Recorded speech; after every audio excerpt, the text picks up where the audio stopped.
Olá, amigos do Notícias Agrícolas, no ar mais um boletim. E a gente vai destacar nesse boletim um tema muito importante.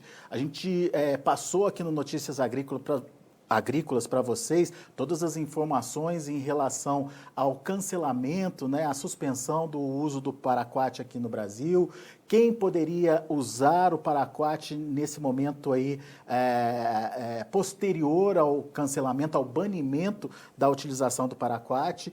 E, enfim, a gente quer entender um pouquinho melhor esse tema que é tão importante para o produtor e principalmente os impactos que a falta do paraquat pode trazer aí para a produção. E por isso a gente convidou o Alfredo Albrecht. O Alfredo ele é professor da Universidade Federal lá do Paraná. Aliás, esse é um tema, né, Alfredo, que você vai estar trazendo muito mais detalhes no primeiro evento digital da Sociedade Brasileira da Ciência das Plantas Daninhas, que acontece lá em novembro, né?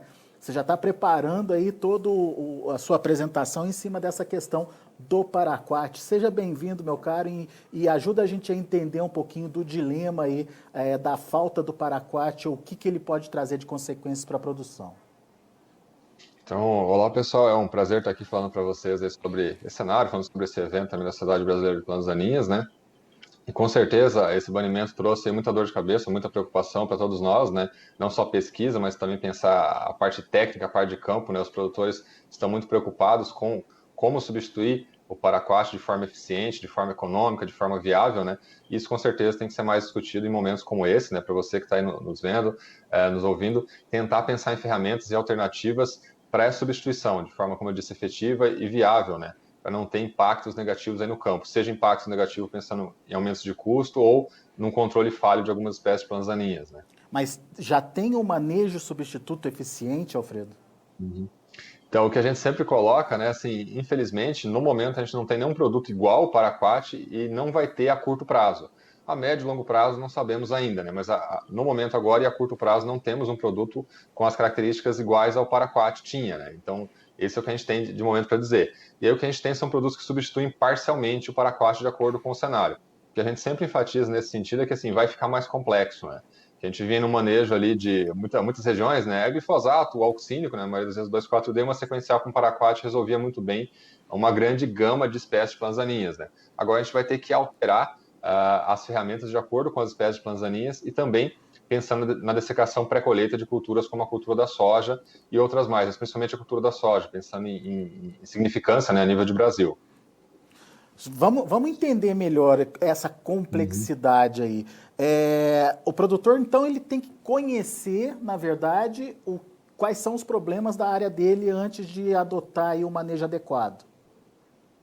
Isso. A gente pensando em plantas daninhas, né, o paraquat foi muito utilizado por muito tempo, né, e muito bem assim utilizado pensando assim em aceitação dos produtores rurais, né. A gente também é de família de produtor rural, a gente entende bem esse lado, né, trabalho bastante hoje, lógico, ensino, pesquisa, mas também com extensão rural, né.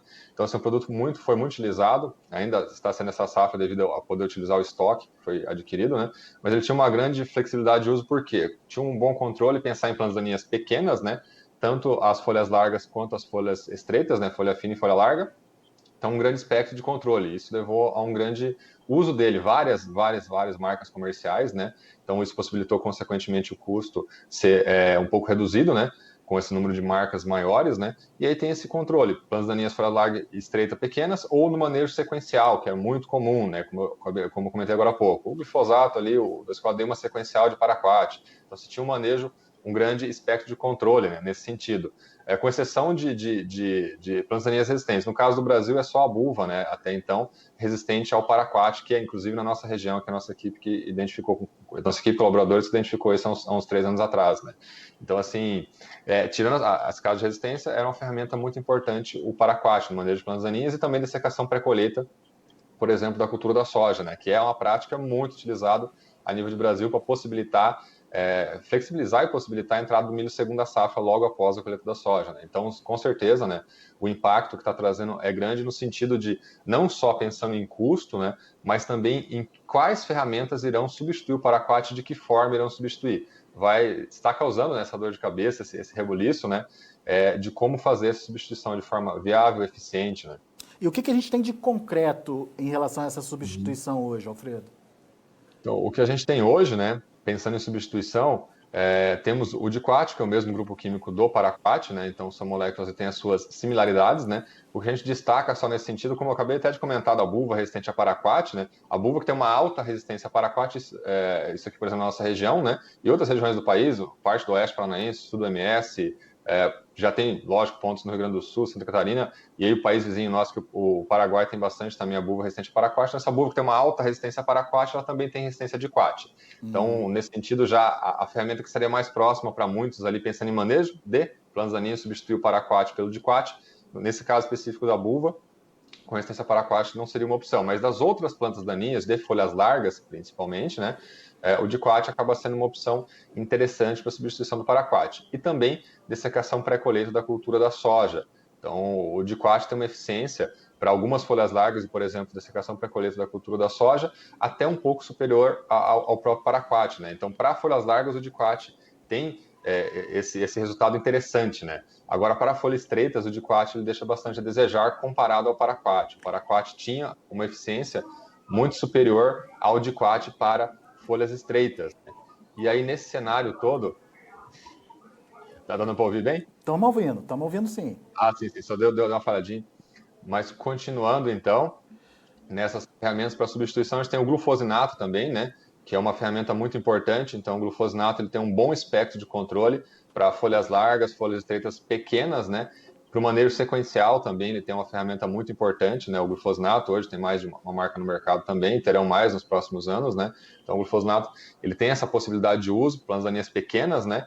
E também aplicações sequenciais e também dessecação pré-colheita de culturas. Como a própria cultura do só fazendo, né, abrindo um parênteses aqui, o glufosinato hoje é a única molécula, né, com registro de dessecação da cultura do trigo, por exemplo, né, devido às questões ali ecotoxicológicas, né. Mas também ele pode ser utilizado e tem registro para dessecação da cultura da soja, por exemplo. Então é um produto que tem um grande potencial de substituir o paraquat em vários sentidos, em vários cenários. Mas só para Okay? entender, só para ficar claro, Alfredo, Uhum. o glufosinato ele entra como um independente ou ele precisa ser associado ao diquat para garantir a eficiência máxima? Isso, não, uma ótima pergunta. Essa pergunta nos fizeram também em várias ocasiões nessas últimas semanas aí, né, nos últimos meses, né. Ele pode ser utilizado sozinho, sim, né, para dessecação da soja, por exemplo, de plantas daninhas. O que a gente destaca no caso do glufosinato é que ele é mais lento que o paraquat ou que o diquat, né. Então, moléculas como glufosinato, safenacil, carfentrazone também, que em algumas situações podem substituir o paraquat, né, eles são um pouco mais lentos, principalmente aí o glufosinato que a gente vai tá falando agora, né? Depois dá para falar dos inibidores da protox também, que podem substituir o paraquat para folhas largas em alguns cenários. Mas do glufosinato, se você aplicar, por exemplo, o paraquat, né? Ou agora o diquat, e aplicar do lado o glufosinato, depois já o sulfenacil, que a gente vai falar na sequência, ele vai levar alguns dias a mais para ter aquele mesmo controle. Por exemplo, paraquat, diquat, a gente aplica hoje, amanhã a gente já vai na área ver folhas necrosadas. Com 3 dias, você já vê praticamente o que era para ter de necrose naquela área, de controle ali. Mas E aí agora... isso chega a ser um problema ou é só a questão visual mesmo ali Uhum. quer dizer, a ansiedade do produtor de ver o controle Uhum. feito? Tem os dois lados, né? Assim, às vezes assim tem essa preocupação em ter um efeito visual rápido no campo, né? Como eu falei, a gente estava muito acostumado com o paraquat devido aos benefícios dele do ponto de vista de controle, né? E aí, com a saída dele vai causar assim, algumas mudanças, né? A gente tem que estar preparado para elas. E como você perguntou, esses produtos como o glufosinato é mais lento, para ter um efeito como tinha o paraquat, agora, o diquat pensando em folhas largas, o glufosinato vai levar às vezes 4, 5 dias para ter o mesmo efeito ali. Ok? Então, assim, isso às vezes preocupa no campo, né? Mas desde que essa aplicação esteja bem realizada, se vai ter um bom efeito final pensando nesse espectro de controle que a gente vem comentando. Então, por algum lado parece negativo, ele demora um pouco mais, né? Mas pensar em dessecação para a colheita da soja mesmo, a gente aplica o dessecante e vai colher depois de uma semana, né? Ou às vezes até um pouco mais. Então, vai chegar esse efeito final. E, assim, pensando em plantas daninhas, como você perguntou, o que por um lado, sim, parece negativo, por ele ser mais lento. Por outro lado, tem a questão positiva, que a gente pode comentar depois, mais na frente, até mais detalhado, mas produtos como glufosinato, como safenacil, como o próprio carfentrazone, né, que são moléculas conhecidas já também há vários anos, esse fato deles serem um pouco mais lentos que o paraquat, principalmente o glufosinato e safenacil, permitem mistura com herbicidas sistêmicos, né? O que não ficava tão interessante misturar com paraquat, não fica com diquat. Por exemplo, misturar paraquat, diquat com glifosato, com auxínico, com graminicidas, né? Não fica tão interessante, porque ele queima muito rápido e o produto sistêmico não tem, muitas vezes, o seu efeito desejado. Agora, com produtos como glufosinato, como a gente acabou de comentar, por ele ser mais lento, né? O próprio sulfenacil, por eles serem mais lentos, tem essa compatibilidade, essa possibilidade de se associar com graminicida, com auxínico, com glifosato, e aí tem um efeito interessante no final, tem um efeito ampliação, às vezes, espectro de controle, né? E assim por diante. Então, assim, novas complexidades que a gente vai ter que saber lidar nessas próximas safras. Muito bem. E em relação ao saflofenacil, o que você destaca? O sulfenacil ele tem uma eficiência muito interessante para folhas largas, né? A gente não recomenda ele, obviamente, para folhas estreitas, né? Então, para folhas largas aí, pensar a própria buva que a gente comentou e outras tantas aí a nível de Brasil, né? Então, picão, leiteiro, caruru e assim vai, né? Ele tem um efeito muito interessante. A gente nunca recomenda ele sozinho em dessecação, né? Sempre associado, até voltando, né? Assim, a gente acabou de falar, ele pode ser associado a glifosato e auxínico junto, né? Então, assim, ele tem um efeito interessante sobre várias folhas largas. E aí ele associado a graminicida, por exemplo, de repente, safenacil, glifosato e um cletodin, ou um holoxifop, mas normalmente o cletodin vem sendo mais utilizado nesse sentido, né? Ele amplia o espectro de controle para folhas largas e estreitas, né? Então, como eu falei, vai causar mudanças, né? Estão sendo causadas dificuldades, mas a gente tem possibilidade de tentando manejar esse sistema nesse sentido, né? O custo vai se elevar um pouco mais, vai ficar mais complexo, mas a gente tem que saber trabalhar.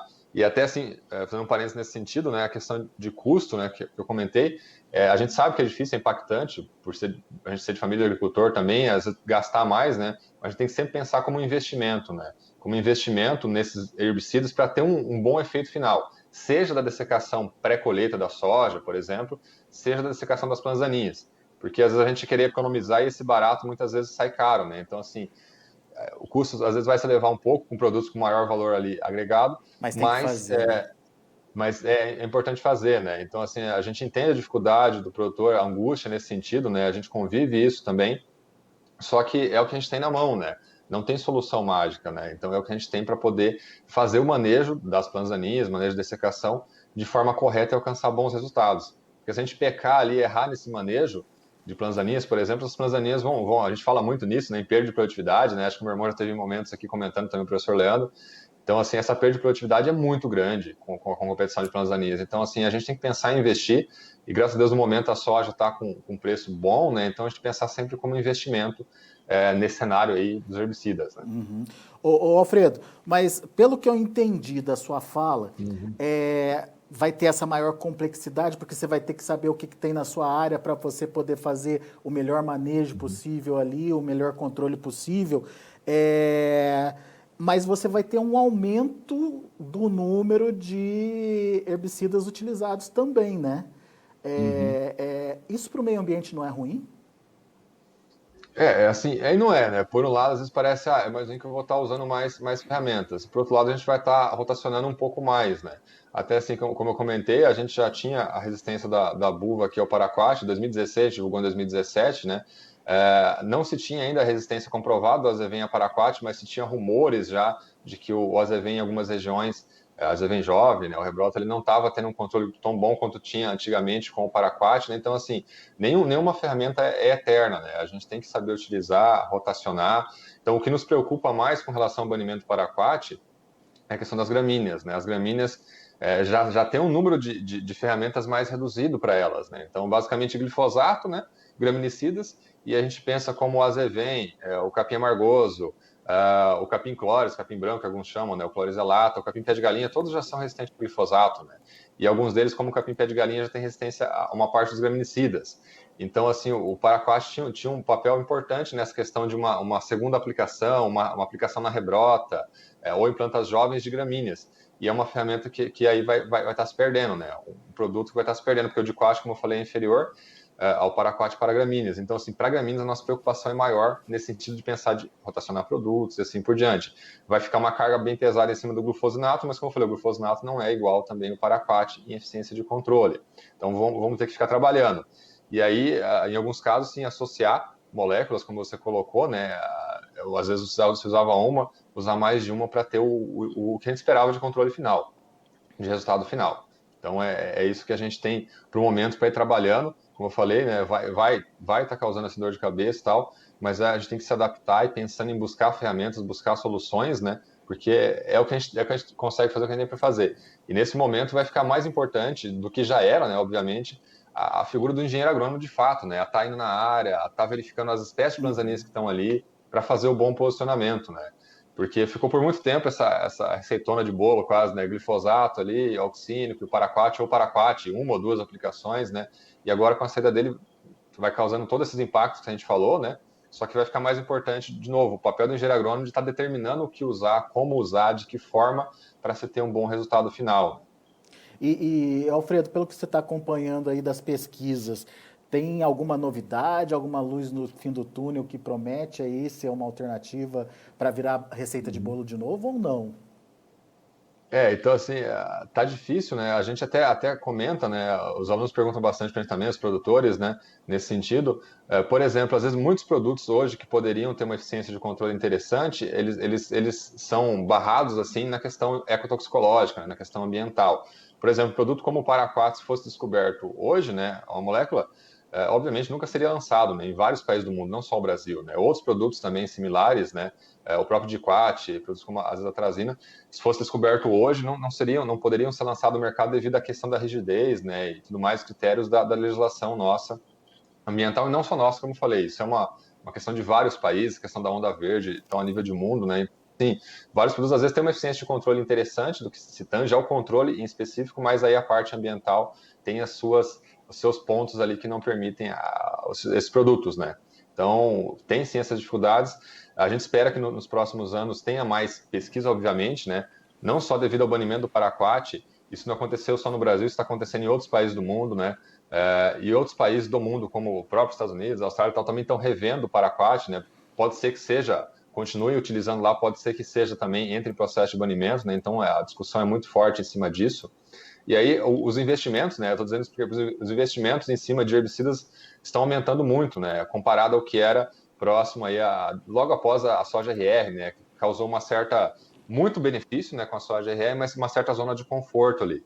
E agora com os casos de resistência de plantas daninhas a glifosato crescentes, não só glifosato, mas a outros herbicidas, questões como o banimento paraquático que a gente vem falando.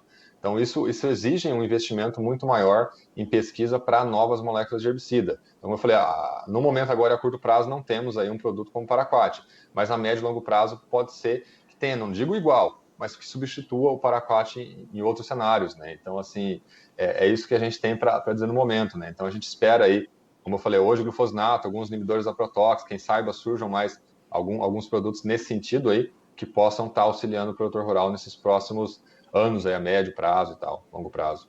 Legal. Ficou curioso em saber mais dessa situação, enfim, do que pode acontecer nesse Brasil pós-banimento do paraquat? O Alfredo está preparando aí um material especialíssimo para o evento digital da Sociedade Brasileira da Ciência das Plantas Daninhas, que acontece entre 16 e 18 de novembro, portanto, mês que vem. Vai ser de forma virtual. Explica para a gente um pouquinho do evento, qual que é a intenção do evento, enfim, e como as pessoas podem participar. Precisa se inscrever também, né, Alfredo? Isso, não. Até muito obrigado por esse espaço para divulgar um pouco esse evento, né? A gente que faz parte da Sociedade Brasileira de Plantas Daninhas, né? Até fica o convite para quem não conhece muito bem, digita lá no Google, né? Procura, né? A Sociedade Brasileira de Ciência das Plantas Daninhas, né? É uma sociedade já bem antiga, já está aí com 57 anos, né? Estão indo para 60 anos aí em 2023, né? Então, é uma sociedade que atua em vários sentidos, nessa parte, como a gente vem falando, não só de paraquat, mas de herbicidas em geral e manejo integral também, não é só herbicida, né? E aí, esse ano teria o congresso presencial, o Congresso de Plantas Daninhas, que seria em Rio Verde, mas devido às questões da pandemia, que a gente sabe muito bem aí, esse congresso foi adiado para o ano que vem, né? Então, início do segundo semestre do ano que vem. E aí a gente, juntamente, lógico, ali a Sociedade Brasileira de Plantas Daninhas, a gente traçou pensar num evento digital, né? Então, eu faço parte da comissão organizadora, também vou dar uma palestra nesse evento digital, que é o IDCOM. Então, esse evento vai ser realizado em novembro, como você bem colocou ali, né? 16, 17, 18 de novembro, então mês que vem, pouco menos de um mês aí, e vai ser totalmente digital. Então, é um evento, ele não vai substituir o Congresso de Plantas Daninhas, porque o Congresso foi adiado para o ano que vem, ele vem a somar. A ideia até, assim, pensando no sucesso que vem tendo as inscrições do evento, envio de trabalhos, é que esse evento se concretize e se mantenha, né? Então, por exemplo, num ano tem o congresso presencial, o congresso de Planzaninhas, que já está estabelecido, concreto há décadas, né? E no outro ano a gente tem um evento digital, né? Esse WIDCOM. Então, para poder passar informações, porque informações como essa que a gente veio comentando agora há pouco, de banimento de paraquat, é importante falar esse ano disso, né? Não deixar, esperar até o ano que vem, no congresso presencial, com certeza vai ser abordado também. Mas aí a gente aborda nesse evento digital, que é o que a gente consegue fazer esse ano no cenário da pandemia, né? Então bem importante esse evento, a gente faz o convite, né? Acessem as plataformas do evento, então o site dele, né? Instagram, Facebook, página do Facebook, tem as informações todas para a inscrição desse evento, e aí vai ser um evento muito interessante, com a programação com vários pesquisadores do Brasil e de fora do Brasil, né? Com transmissão online, e aí é até bom a gente enfatizar, né, que o evento é 16, 17, 18 de novembro, mas ele vai ficar disponível por 30 dias na plataforma do evento, porque eventualmente, vamos dizer assim, a pessoa está muito ocupada ali durante os dias do evento, com atividades a campo e tal, e aí ela pode assistir depois essas palestras, né? Então a gente tentou pensar na melhor forma possível para flexibilizar e ter um alcance grande, ter o maior alcance possível desse evento, principalmente alcance do pesquisador, do técnico de campo, da pessoa que está lá no campo, seja na botina, né, conseguir ter acesso a essas informações. Eu estava vendo a programação, é um evento que começa logo depois do almoço, vai até 10 horas da noite, tem programação aí para todo mundo, enfim, e são temas muito pertinentes sendo discutidos aí. A gente vai colocar também a programação para quem quiser mais detalhes abaixo aqui da entrevista com o Alfredo, para vocês se informarem melhor. E quem quiser fazer inscrição, quem quiser saber mais detalhes, procura o que, acessa o que, Alfredo? Isso, as inscrições são feitas pelo site mesmo, né? Até como você comentou, ele começa às 14 horas com minicurso às vezes, muitas vezes acaba sendo mais voltado para aluno e tal, né? E aí, final da tarde, tem apresentações de trabalhos, né? Até destacando aqui, foi aceito 127 trabalhos científicos, né, nesse evento, que serão apresentados, alguns selecionados para apresentação oral, né, os que foram passou pela comissão científica ali, julgando a pertinência e tal, relevância, foram selecionados para apresentação oral, outros vão ser em e-poster via Instagram, né? E aí, final da tarde, vai ter a apresentação de trabalhos, e a partir das 19 horas começam as palestras, que são o foco do evento. Então, iniciam às 19 horas, vão até às 20, 21h30, 22 horas ali, essas palestras nesses dias 16, 17, 18. Como eu falei, ficam disponíveis depois para ter acesso na plataforma do evento. E para fazer a inscrição, pelo site do evento, se vocês digitarem no Google, né, é o WIDCON, pensar com N, né, então WEEDCON, já vai ser direcionado basicamente para o site do evento, e lá vocês vão poder fazer a inscrição. Até falando rapidamente aqui de custo de inscrição, a gente tentou fazer um custo menor possível para ter uma maior abrangência do evento, né? Então, de agora até a véspera do evento, até o dia 15, para estudante, seja técnico, né, técnico agrícola, agronomia e tal, outros cursos de graduação, é R$50 só. Pensar alunos de pós-graduação, 100 e profissionais, R$200, né? E aí, para tentar alcançar o máximo possível de pessoas para estar assistindo esse evento, participando desse evento que a gente está preparando com muito carinho. Muito bem, a gente então disponibiliza também o link direitinho para fazer as inscrições aqui debaixo da nossa entrevista. O id.com, lembrando que o com é com N, mas a gente vai disponibilizar direitinho aí para você. Meu caro Alfredo, muito obrigado, viu, pela participação aqui com a gente, pelas explicações, enfim, por esse momento ímpar que a gente está vivendo aí, de pandemia, de preocupação, de agro se dando bem, de preço subindo muito, mas custo subindo muito também. Enfim, informações que o produtor precisa ficar sempre antenado para ter a maior eficiência possível, para obter os melhores resultados possíveis, para que daí sim ele possa garantir aí a renda da atividade dele. Isso é muito importante. Obrigado por enquanto, Alfredo. Muito obrigado de novo pelo convite aí. E aí, lembrando, pessoal, faça a inscrição lá no evento, então entrem tendo dúvida, nos procurem pelas redes sociais. Já são mais de 800 participantes participantes confirmados, né, nesse evento, inscritos nesse evento já. Então, assim, é um evento que vai atingir um público muito grande, né? E mais uma vez agradeço pela oportunidade aqui. E aí espero que tenhamos uma boa safra. Estamos passando por uma seca em várias regiões do país, né? Estresse hídrico, mas que se recupere logo e possamos ter uma safra aí abençoada, a safra 2020-2021. E o Congresso só foi adiado, ano que vem tem. Isso, ano que vem tem. Ano que vem está lá, início de segundo semestre, agosto, lá em Rio Verde, congresso presencial. Esperamos que até lá esteja tudo normalizado, né, com relação à pandemia, e possamos estar juntos lá presencialmente nesse congresso de plantas daninhas daí, que já está aí há muitos anos, né, com êxito aí na área de ciências das plantas daninhas. Legal. Grande abraço, Alfredo. Obrigado pela participação. Volte sempre. Beleza, valeu, pessoal. Tá aí o Alfredo Albrecht trazendo mais detalhes para a gente desse evento da Sociedade Brasileira de Ciência de Plantas Daninhas que acontece entre 16 e 18 de novembro, portanto, daqui pouco menos de um mês, com informações sobre as novidades aí no controle das ervas daninhas no Brasil. A gente vai ficando por aqui, agradeço a sua atenção e audiência. Na sequência tem o Mercado do Boi. Continue com a gente.